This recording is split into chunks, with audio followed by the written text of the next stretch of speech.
Before the fire fell, there was a city, and that city was the most beautiful thing the ancient world had ever seen. Imagine standing at the edge of the Jordan Valley somewhere in the 3rd millennium before Christ. The year doesn't matter, because what you are about to witness is older than calendars, older than the names men would give to their gods. You are standing at the rim of an enormous bowl, carved into the earth by geological forces beyond comprehension, and below you, stretching toward the horizon like an emerald dream, lies the Jordan Oval, a floodplain fed by the Jordan River, watered by underground springs, kissed by a climate so generous it made the surrounding desert look like a punishment. And right there, gleaming in the morning light, at the southern edge of that impossible valley, sits Sodom. You have heard the name before. Every civilization remembers it. But here is what most people never think to ask. What was it like to actually live there? Not to visit it in the moment of its destruction, not to see the fire and the sulfur and the screams, but to wake up on an ordinary morning in Sodom, to walk its streets, to buy bread in its markets, to look up at its walls and understand that you live in the richest, most powerful, most magnificent city in the entire ancient Near East. That is what this story is about. Because here is the thing that will shock you, the thing that the Bible makes absolutely clear, but that most people never stop to think about. Sodom was not a ruin before God destroyed it. It was not a dying city. It was not in decline. When the angels walked through its gates on what would be its final night, Sodom was at the absolute peak of its power. The economy was thriving. The grain storehouses were full. The wine was flowing. The children were in school, the merchants were cutting deals, the elites were hosting banquets, everything was normal, which is precisely what makes the story so terrifying. Stay with me, because in the next 45 minutes, we are going to reconstruct the world that Sodom built before the fire. We are going to walk through its history, its geography, its economy, its social classes, its laws, its markets, its streets, its banquet halls, and its darkest rooms. We are going to see it not as a symbol, but as a real place. And we are going to understand, verse by verse, why the most prosperous city on earth became the most infamous word in human history. This is the story of Sodom, not its death, its life. Let's go back to the beginning. The name Sodom appears for the first time in the Bible, in Genesis chapter 10, in what scholars call the Table of Nations, the genealogical map of the ancient world after the flood. It appears again in Genesis 11 and then in chapter 12, and by the time we reach chapter 13, we finally get our first real description of the place. And it is extraordinary. In Genesis chapter 13, Abraham and his nephew Lot have grown so prosperous, so many cattle, so many servants, so much wealth, that the land can no longer support both of them. There is conflict between their herdsmen. And so Abraham gives Lot the most generous offer a man could make. Choose where you want to go, any direction. The land is yours to pick. And here is what Lot sees when he lifts his eyes and looks east. Genesis 13:10 records his view exactly. Lot lifted up his eyes and saw that the Jordan Valley was well watered everywhere, like the garden of the Lord, like the land of Egypt in the direction of Zoar, like the garden of the Lord, like Egypt. Those are not casual comparisons. In the ancient Near Eastern imagination, the Garden of Eden was the template of perfection: abundant water, perfect soil, inexhaustible life. Egypt in the Bronze Age was the wealthiest civilization on earth, a nation that turned water and soil into grain and gold. To compare the Jordan Valley to both of those things simultaneously was to say, this place is as close to paradise as the earth offers. Lot chose it immediately. He pitched his tent towards Sodom, and then slowly he moved inside. Now let us talk about why this valley was what it was. Because the geography of Sodom is not a minor detail. It is the foundation of everything. The wealth, the pride, the confidence, and ultimately the catastrophe. The Jordan Oval, or what geologists call the Jordan Rift Valley, is part of the Great Rift System that runs from Syria all the way down to East Africa. It sits hundreds of meters below sea level. The combination of its low elevation, its latitude, and its proximity to the Jordan River created a microclimate unlike anything in the surrounding region. While the highlands of Canaan were dry and rocky, the valley floor was lush. Multiple perennial streams fed into it from the eastern highlands. The Dead Sea, which in Sodom's time was smaller and less saline, sat at its southern end, and the land around it, before the geological events that would later transform the region, was rich with fresh water. Imagine the contrast for someone arriving from the Judean highlands or the Negev desert. Coming down into that valley would have felt like descending into another world. The air would have been warmer, heavier, scented with vegetation. The ground would have been dark and moist. The sound of water would have been everywhere. And in the middle of all of this, Sodom. Genesis chapter 14 gives us our most detailed political picture of Sodom, and it is stunning.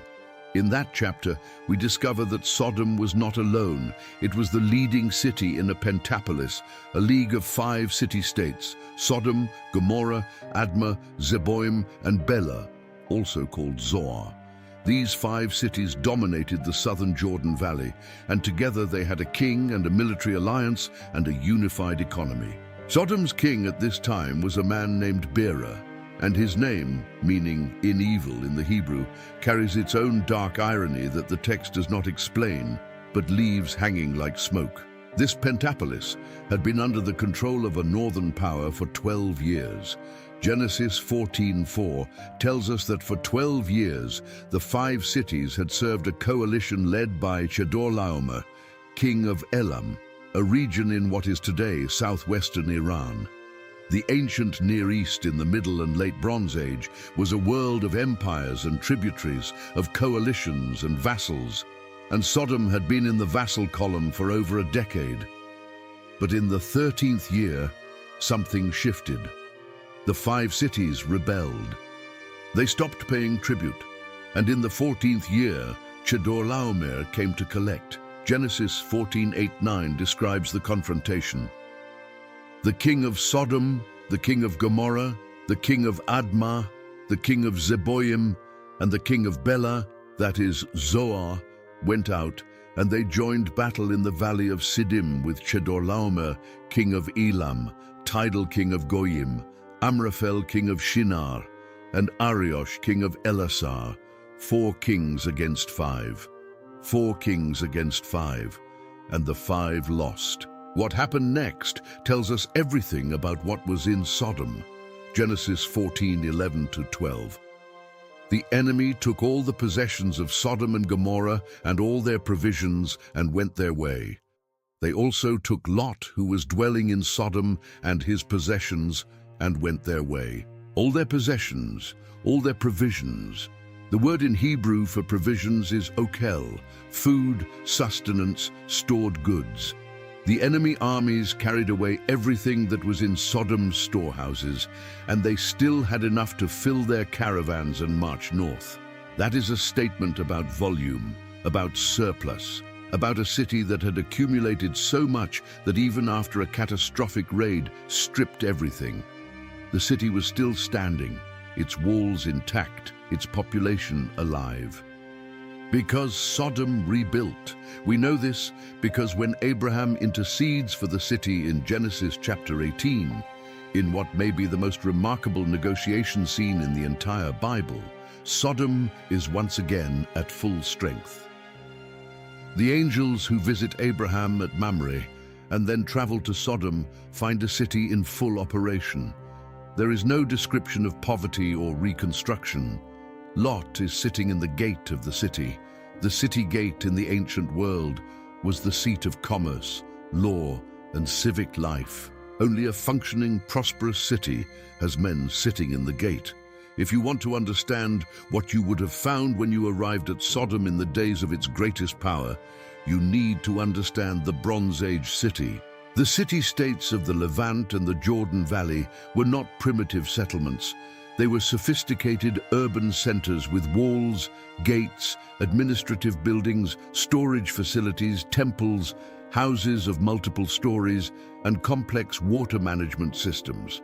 Archaeological excavations throughout the southern Levant, including the site many scholars associate with Sodom, the massive Middle Bronze Age city at Tall El Hammam in Jordan, reveal cities of astonishing complexity.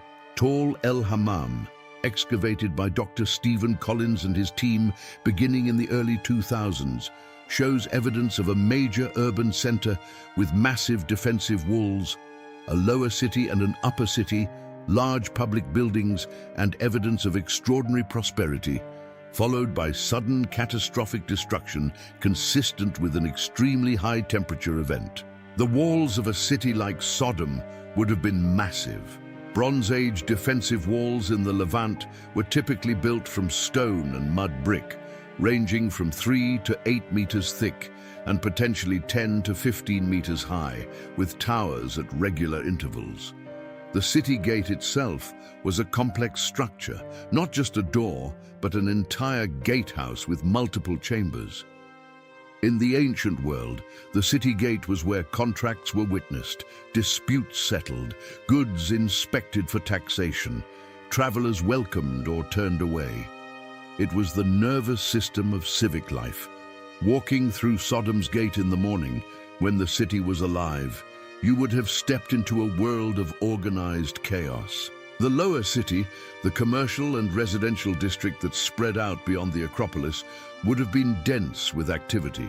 Narrow streets of packed earth or stone paving, flanked by mud brick houses of 1 or 2 stories. The smell of livestock, mixing with the smell of bread baking in clay ovens, the sound of hammers in the metalworkers' quarter, the rhythmic thud of looms in the weavers' district, the cries of vendors in the open-air market, because Sodom had markets, rich ones. Its position in the Jordan Valley placed it at the intersection of multiple ancient trade routes. The King's Highway, one of the oldest and most important trade arteries in the ancient world, ran along the eastern side of the Jordan, connecting Egypt in the south to Mesopotamia and Anatolia in the north. Sodom, sitting at the southern end of the valley, was a natural staging point and toll booth for goods moving in every direction. Copper from the mines of Edom and Sinai, grain from the Egyptian delta, olive oil and wine from the highlands of Canaan, spices and incense from Arabia, timber from Lebanon, lapis lazuli from Afghanistan by way of Mesopotamia. All of these goods passed through or near Sodom. Many of them stayed there. And there was more. The valley itself produced. Tall El Hammam's excavations reveal evidence of large-scale agricultural production, grain storage facilities, evidence of olive and grape cultivation. The valley's soil, enriched by millennia of alluvial deposition from the Jordan's floods, was extraordinarily fertile. A farmer in the Jordan Oval in the Middle Bronze Age could expect yields several times greater than what a farmer on the Judean hillside would achieve with the same effort. This is why Genesis 13:10 uses the phrase, like the land of Egypt. Egypt's agricultural miracle was the Nile flood, which deposited rich black silt across the delta every year. The Jordan Valley had its own version of this, not as large, not as dramatic, but real and consistent. The surplus was the foundation of everything. When you have more food than you need, you can support specialists. You can feed artisans, soldiers, priests, administrators, merchants, entertainers. You can build markets and temples and courts of law. You can afford to look up from the soil. Sodom had long since looked up. If you had walked through Sodom in its prime, you would have noticed almost immediately that this was a society of visible inequality. The ancient world did not apologize for hierarchy. It built hierarchy into its architecture. At the highest point of the city, the Acropolis, or what Canaanite cities called the Upper City, sat the palace and the temple. In the Bronze Age Near East, these were often the same institution, or at least deeply intertwined. The king was the city's chief executive, military commander, supreme judge, and religious representative. He administered the temple storehouses, which were essentially the ancient equivalent of a central bank and food distribution system combined. The palace district would have been built of better stone, with larger rooms, courtyards, decorative elements, carved reliefs, painted plaster, imported materials. If Sodom was as wealthy as the biblical text suggests, and as the archaeological evidence at sites like Tall El Hammam implies, then its palace would have been impressive by any standard.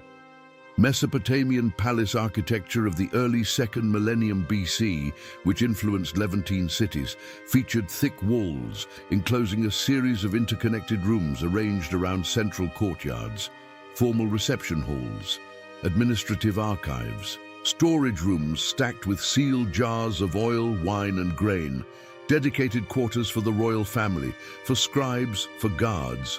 The servants of the palace would have numbered in the hundreds. Skilled administrators who could read and write, a luxury in a world where literacy was held by a tiny minority, managed the flows of taxation, tribute, trade, and labor conscription. They recorded in clay or on papyrus the debts owed to the city, the distribution of rations, the prices at which goods were traded, the outcomes of legal disputes. Sodom, if it was the leading city of the Pentapolis, would have had a bureaucracy sophisticated enough to run a small empire. Below the palace on the social ladder, but far above the common people, were the city's merchant class and landowners. These were the men who profited most directly from Sodom's position in the trade network.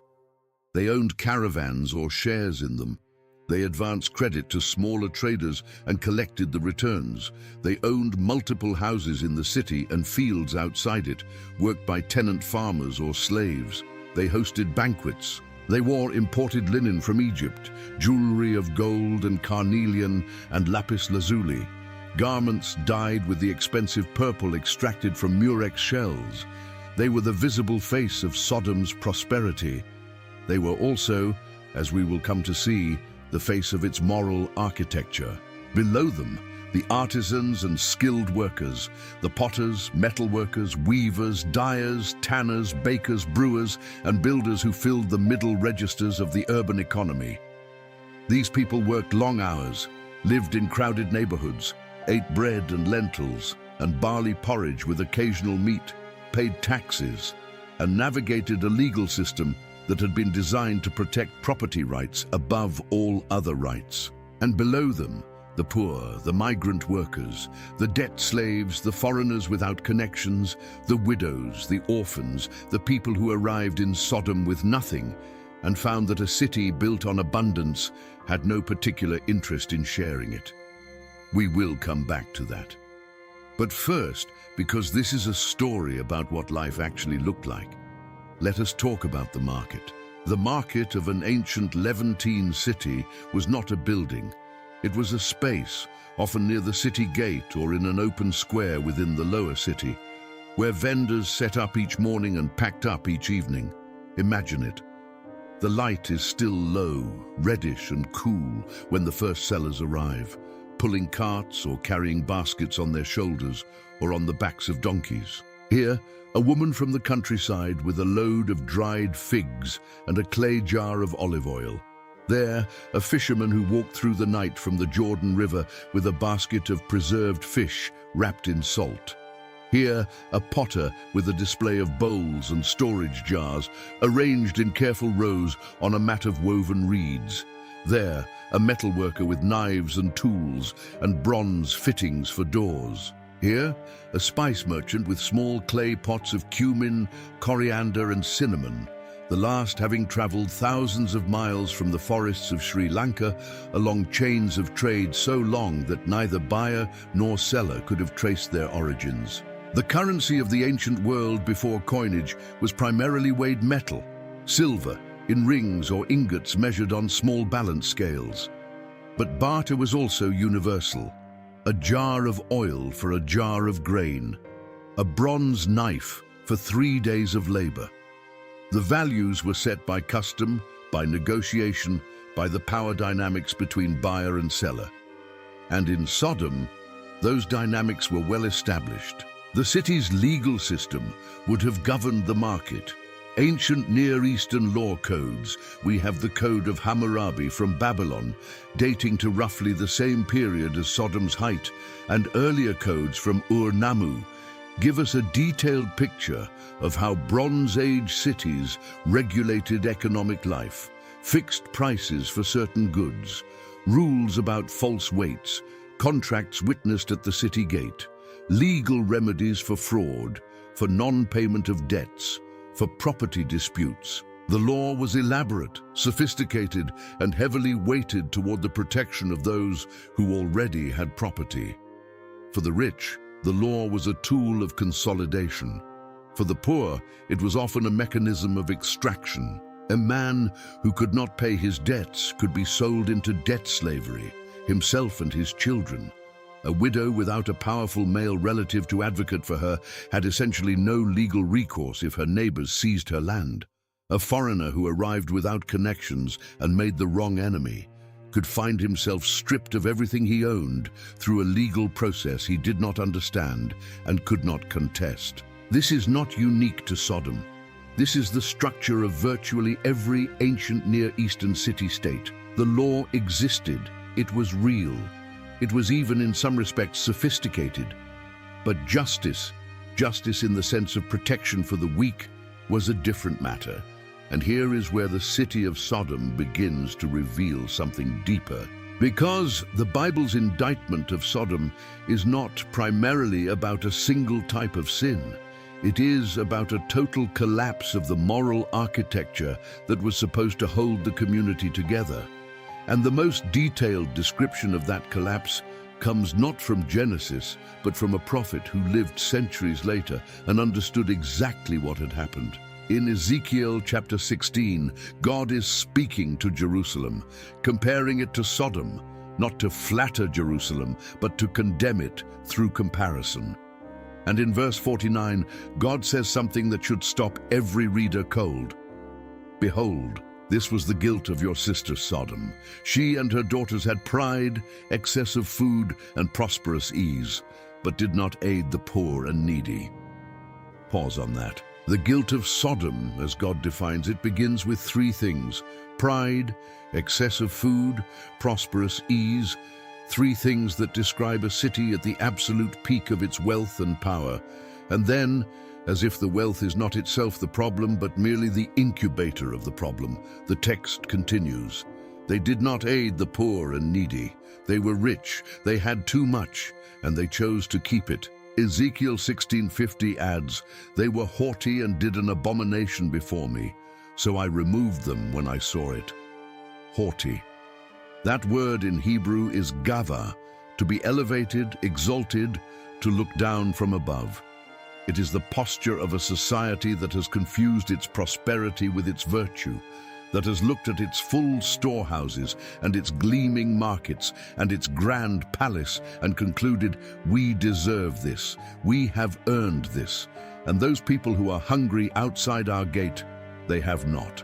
This is the inner logic of Sodom, not chaos, not anarchy, a very specific kind of order. An order that organized itself entirely for the benefit of those already inside the system and treated everything and everyone outside the system as a resource or a threat. Now think about what this looked like in daily life. A beggar sitting near the city gate, not unusual. Every ancient city had them. In Sodom, no one stops. The merchants walking past have learned not to see them, or perhaps have decided that seeing them creates obligation, and obligation is inefficient. The children who grow up in Sodom learn this early. The person on the street is not your problem. Your problem is your family, your business, your patron, your network. Beyond that, the world can take care of itself. A widow whose husband has died, whose sons are too young to work, who has no land and no protector. She goes to the city gate to seek justice.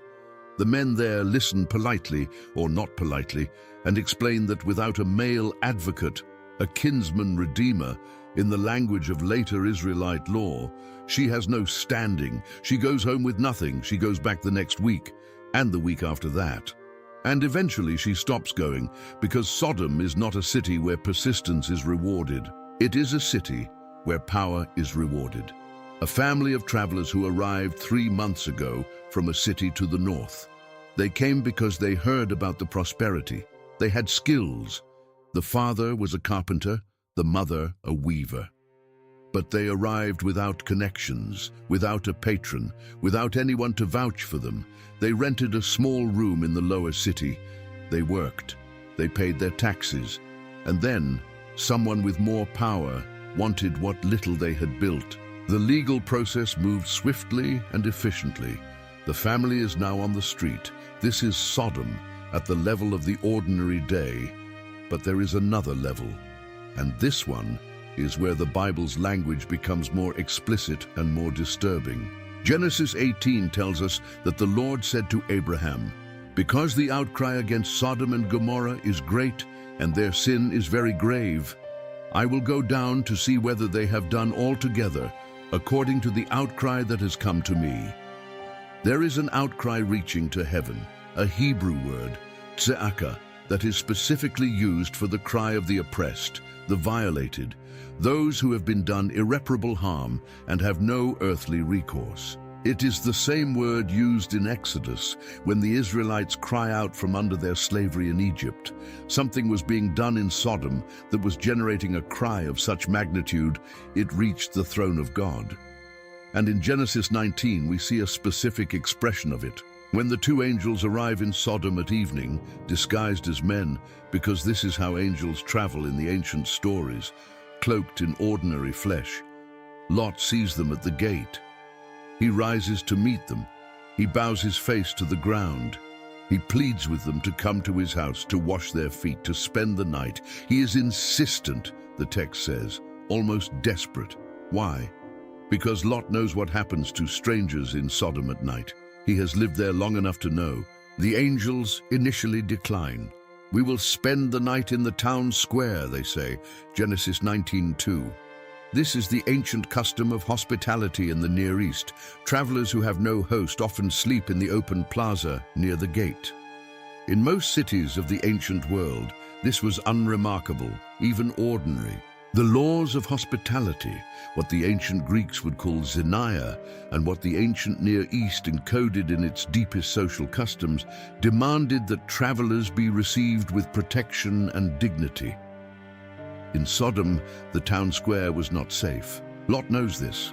He presses them until they agree to come with him. He makes them a feast, and then, while they are eating, Genesis 19:4, the men of the city, the men of Sodom, both young and old, all the people to the last man, surrounded the house. And they call to Lot, and they say, "Where are the men who came to you tonight? Bring them out to us, that we may know them." The word know in this context, yada in Hebrew, carries the same meaning it does in Genesis 4:1, where it is used to describe Adam knowing Eve. The text is unambiguous. The mob wanted to gang rape the strangers. What is significant here, from the perspective of understanding what Sodom was, is not simply the nature of the act, but its context. This was not a random crime of passion. This was an organized communal action. All the people, the text says, to the last man, young and old. This was a mob that had done this before. It was an established practice. The violence against strangers was not aberrant behavior in Sodom. It was enforced behavior, a way of reminding outsiders that they had no claim on this city, a way of keeping the gates functionally closed, even when they were physically open. Sodom, in its final days, had developed a social technology of exclusion so complete and so brutal that it operated as a kind of community project. The strangers who arrived were not guests. They were prey. And the entire city, everyone from the young men at the gate to the elders of the court, understood this and participated in it. This is the city that the Bible describes as having had prosperous ease a city with full storehouses and grand markets and a sophisticated legal system which had refined its cruelty into a civic ritual. Jude, verse 7, speaks of Sodom and Gomorrah and the surrounding cities as having likewise indulged in sexual immorality and pursued unnatural desire.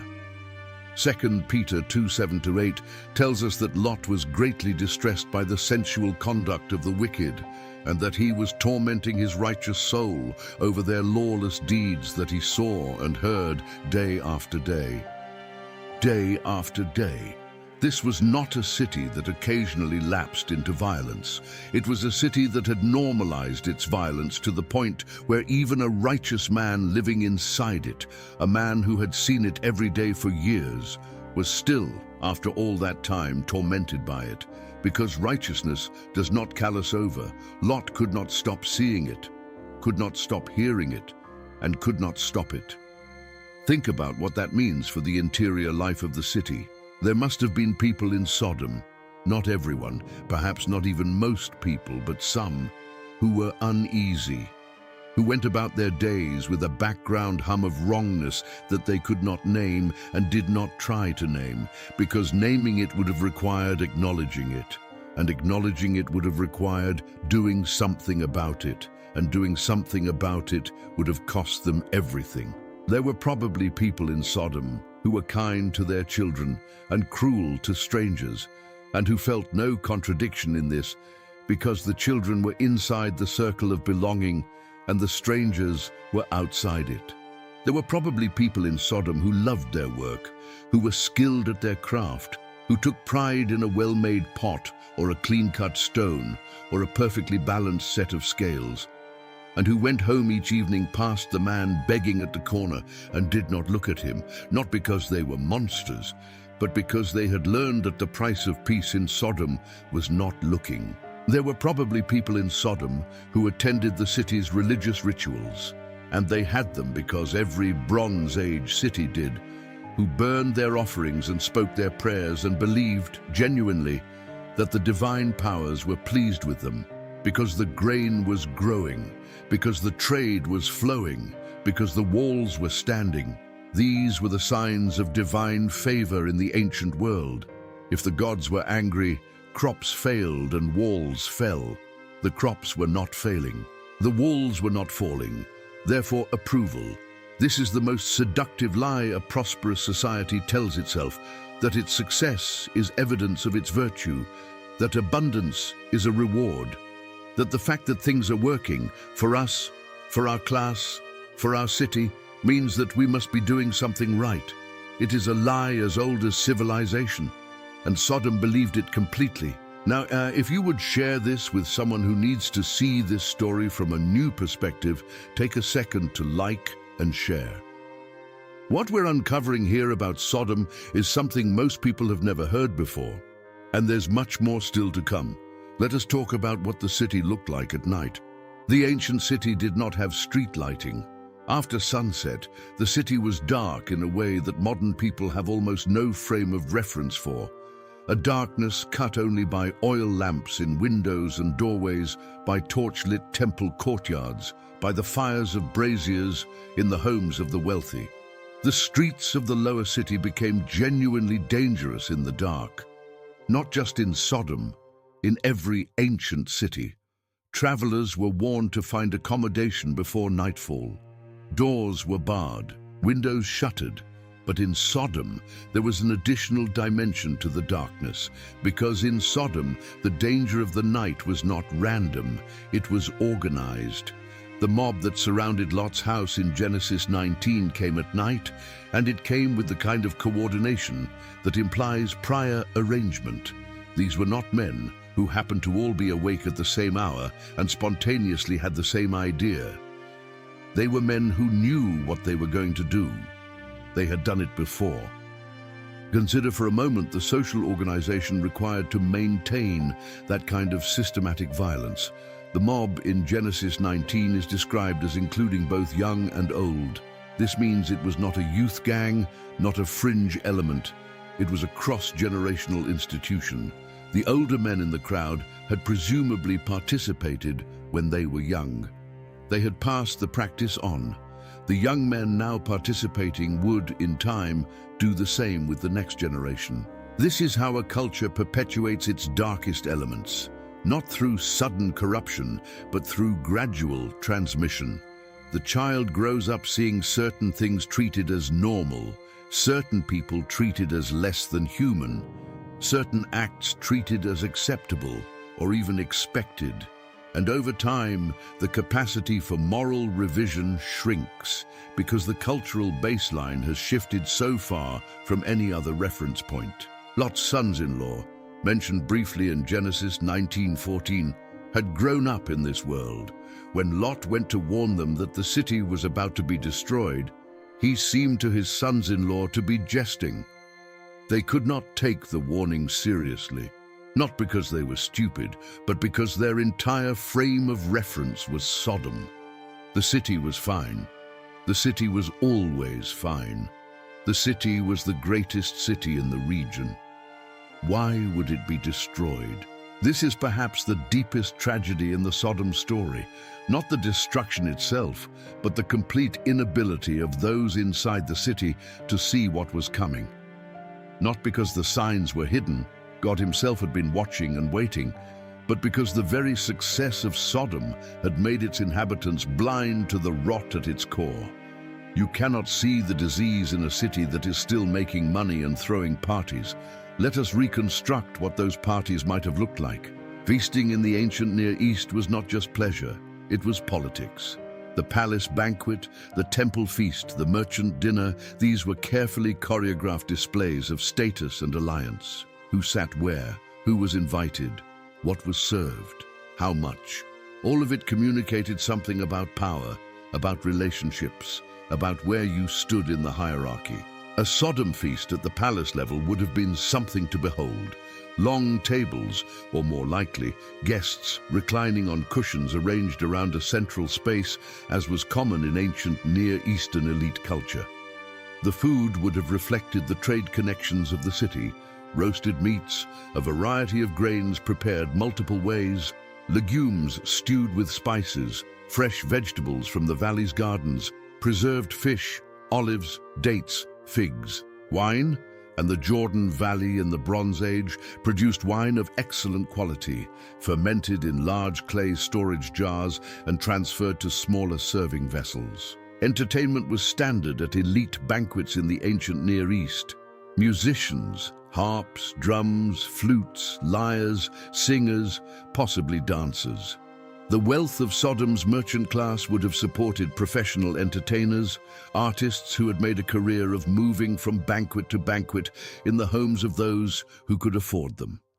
Stories would have been told, the great tales of the region's past, the exploits of kings, the myths of the gods, the legends of the valley itself. Because the Jordan Valley had its own mythology, its own sense of being a place apart from the rest of the world. At these banquets, the deals of the city were made, not officially. Official transactions happened at the gate, in front of witnesses. But the relationships that made the deals possible, the trust networks that allowed commerce to function, the social bonds between the city's leading families, all of this was built at tables, over shared food and wine, over conversations that moved from weather to harvests to politics to religion to the price of copper. And the poor, the people living in the lower city's most crowded alleys, the beggars at the gate, the debt slaves in the storerooms, were not at these tables. They were outside, in the dark, with the strangers. This is Ezekiel 16:49 given flesh. Excess of food, prosperous ease, did not aid the poor and needy. The food was real, the ease was real, the failure was real. We should spend some time on the religious life of Sodom, because this is something the Bible does not dwell on extensively. And the silence is itself significant. The ancient Near East was saturated with religion. Every city had its patron deity or deities. Every major transaction, every significant agricultural moment, every political decision was embedded in religious ritual. The temple was not a marginal institution.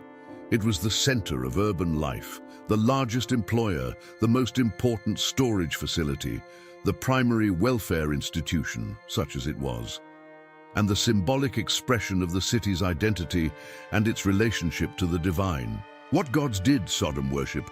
The Bible does not tell us explicitly, but we can make informed guesses based on what we know about Canaanite religion in the Bronze Age. The Canaanite pantheon was headed by El, the ancient father god, creator and judge, and his consort Asherah. Below them was Baal, the storm god of rain and fertility, whose worship involved ritual prostitution and, in some contexts, child sacrifice. There were dozens of other deities in the Canaanite system, each associated with different aspects of nature and human life. The fertility religions of Canaan were intimately connected to the agricultural cycle that made cities like Sodom possible. The spring rains that watered the crops, the summer heat that ripened them, the autumn harvest. All of these were understood as the activity of divine beings whose favor had to be maintained through ritual. When the crops were good, as they consistently were in the Jordan Valley, this was interpreted as divine approval. When the storehouses were full, the gods were pleased. A city that has never experienced a failed harvest develops a particular relationship to its gods. It develops confidence. It develops the belief that the divine powers are on its side, consistently and reliably. And this confidence can slide almost imperceptibly into something else. The belief that whatever the city is doing must be acceptable, because the divine approval has never been withdrawn. This is a religious logic that produces exactly the kind of society Sodom had become. If God is happy with us, as evidenced by our prosperity, then we are free to define for ourselves what is good and what is acceptable. The city becomes its own moral authority. Its customs become its morality. Its practices become its law. And over time, the circle of what is considered acceptable expands to include things that, in a different society with different feedback mechanisms, would have been recognized as corrupt. Sodom had no feedback mechanism. Its fertility continued, its trade continued, its walls held, and so its internal moral compass, never calibrated against anything outside itself, drifted and drifted and drifted, until what had once been transgression became custom, and what had once been custom became law. Now let us think about the children of Sodom, because children were born in this city. Babies were nursed, and toddlers were taught to walk, and young people were introduced to the world by their parents. Parents who, like all parents in all times, wanted their children to thrive, to know how the city worked, to understand the rules, to be able to navigate the hierarchy, to survive. The children of Sodom learned what Sodom valued. They learned it in their homes, watching their fathers cut deals and their mothers manage households in a world where household management required navigating the city's social networks. They learned it in the streets, watching who was respected and who was despised. They learned it at the gate, watching how disputes were resolved and whose interests prevailed. They learned it at the temple, absorbing the religious logic that linked prosperity to divine favor and divine favor to the city's own practices. By the time they were old enough to stand in the crowd that surrounded Lot's house, they already knew which side they were on. They had been taught, not through explicit instruction, but through the 1,000 daily lessons of ordinary life in a city with a particular set of values, that the stranger at the gate was the enemy, that the poor man on the corner was invisible, and that the prosperity of Sodom was both deserved and permanent. This is the most chilling element of the Sodom story, not a city of monsters, a city of ordinary people who had been formed by a system so thoroughly that they could not see outside it. Children who grew up inside it became adults who enforced it. Adults who enforced it became elders who sanctified it, and a generation that might once have had the capacity for reform simply did not. The mob in Genesis 19 is not a mystery. It is the logical outcome of a city that had been developing its particular culture for generations. But, and this is where the story takes a turn that must not be missed, it was not uniform. Lot was there. Lot had been there for years, possibly decades. He had watched everything. He had been distressed, as 2 Peter tells us, by the sensual conduct of the wicked. He had remained righteous in the middle of a city that was systematically unrighteous. This is not a small thing. This is an almost incomprehensible act of moral resistance, simply by virtue of being one person who had not allowed the city to fully reshape him. And yet, Lot was also compromised.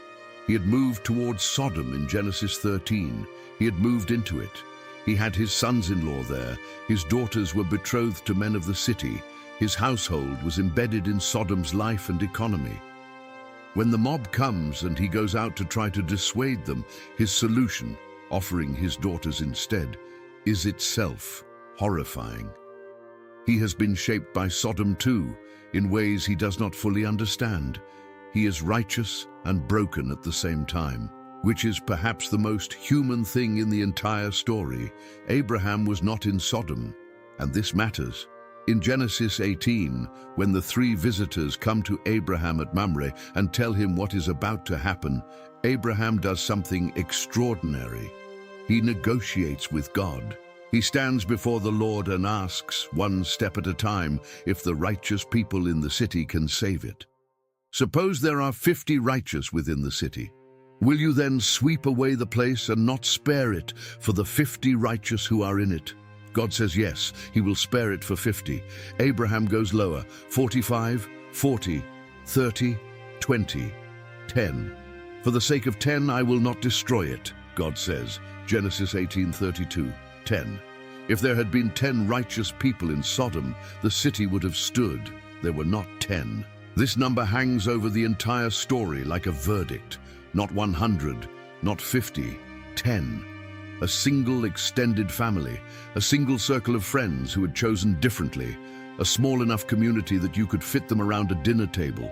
That was all it would have taken, and Sodom could not produce 10.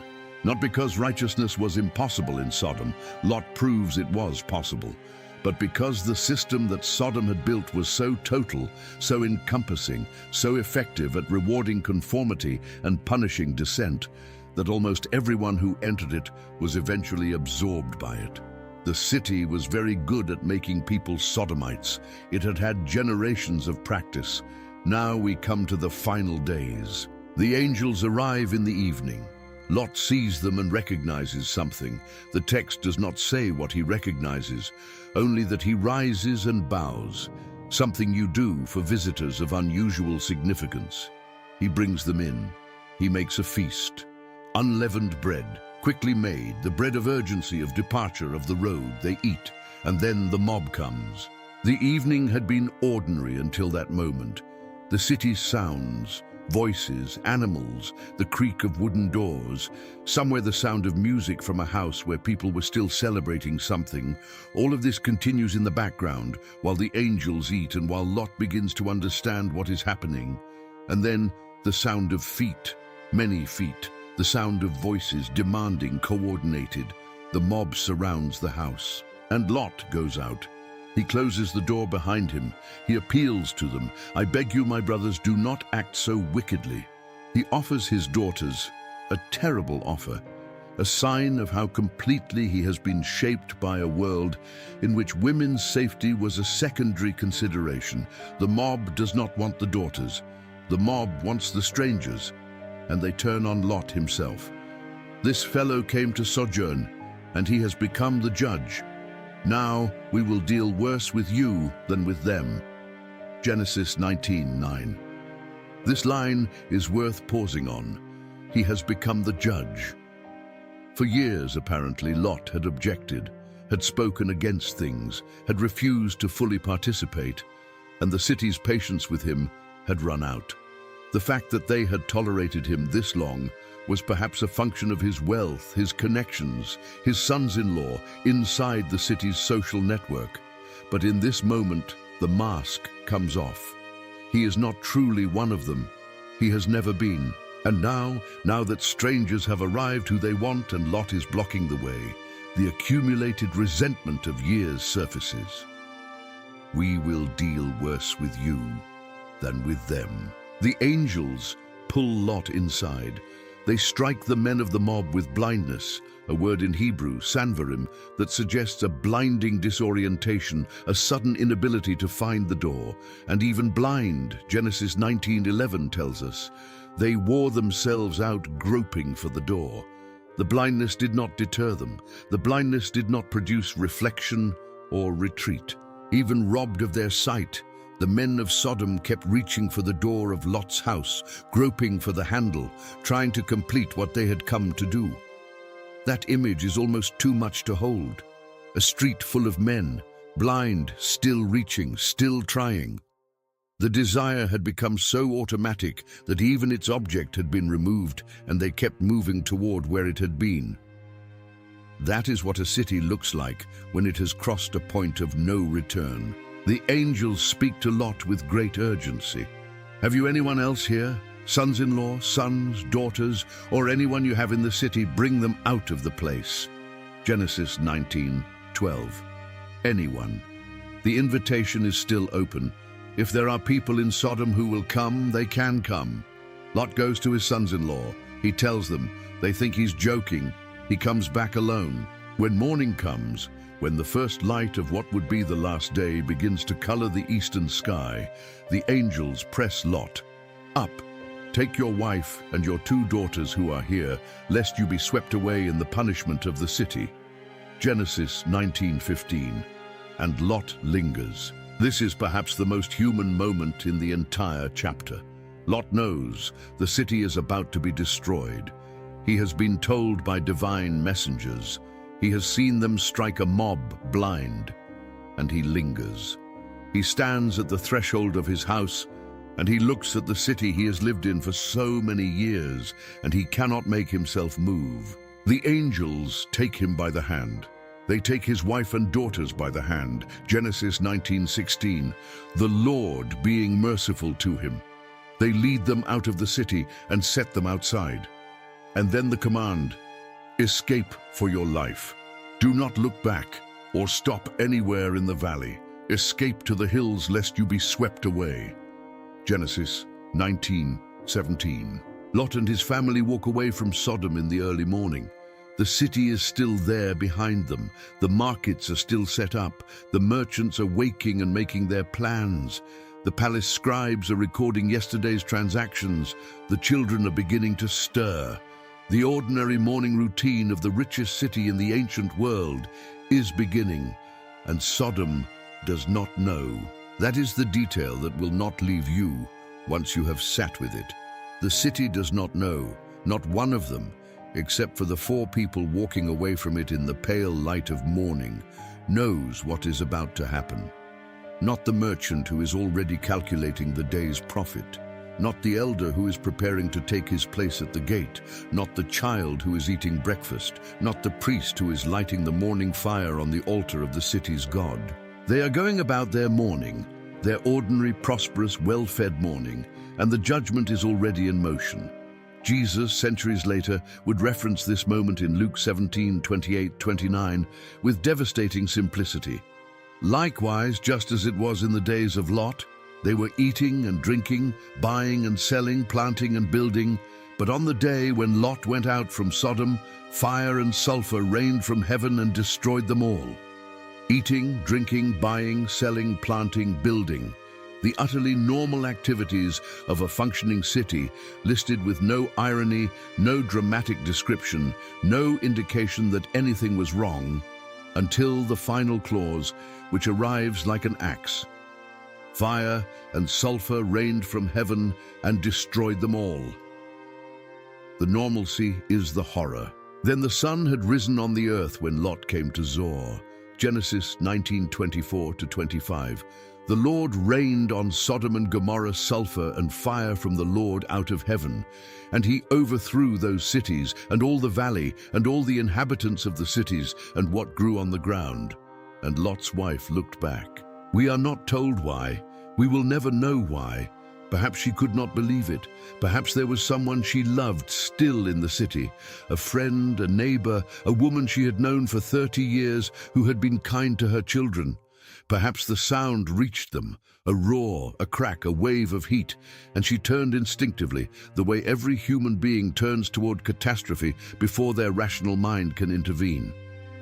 Perhaps she simply could not let go of the life she was leaving behind. She became a pillar of salt, and Lot looked down from Zoar and saw the smoke of the land going up like the smoke of a furnace. Genesis 19:28. The valley that had looked like the garden of the Lord, the valley that had been watered everywhere, the valley that had been the envy of every traveler who had ever stood at its rim and looked down, was burning. Everything that the city had built, everything it had accumulated, the storehouses and the markets and the palace and the temples and the houses of the merchants and the alleys of the poor and the fields of grain and the orchards and the vineyards, all of it. The grain that had made it rich, the walls that had made it feel invincible, the legal archives, the artistic objects, the music that had been played at 1,000 banquets, the names of its people, all their individual names, all the specific texture of their specific lives, gone, not gradually, in a morning.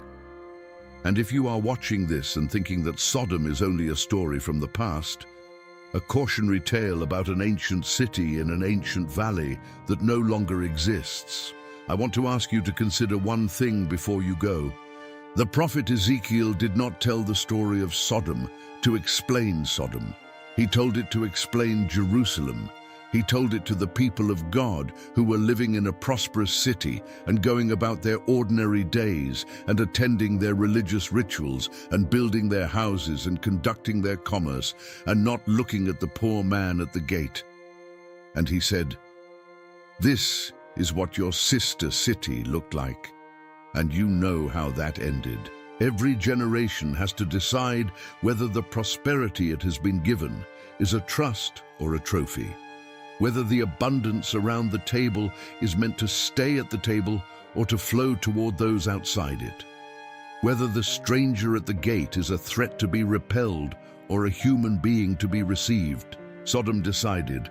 Consistently, systematically, over generations, it built a city of magnificent walls and empty hearts, full storehouses and closed hands. It organized its entire social, legal, religious, and cultural life around the protection of its own comfort and the exclusion of everyone outside it. And it confused its prosperity for its righteousness so completely that it could not hear the cry that was rising from its streets to the throne of God. And one morning, an ordinary morning, with merchants and children and priests going about their ordinary lives, the sky answered. The valley that had looked like the garden of the Lord became a valley of ash.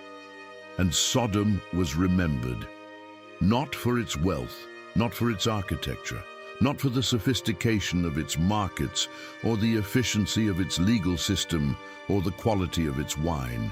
It was remembered for one thing, the totality of what it chose not to be. If this journey through Sodom moved something in you, something that made you see this story differently than you ever had before, share it with one person. One person who needs to hear that the Bible is not just ancient stories, but a mirror held up to every civilization that has ever built walls to keep its abundance inside. Subscribe if you haven't yet, because these reconstructions of the biblical world, the stories behind the stories, the cities behind the verses, are what we do here. And on your screen right now is another journey into the ancient world that you will not want to miss. The story of Sodom is finished, but the question it asks is not, it never will be,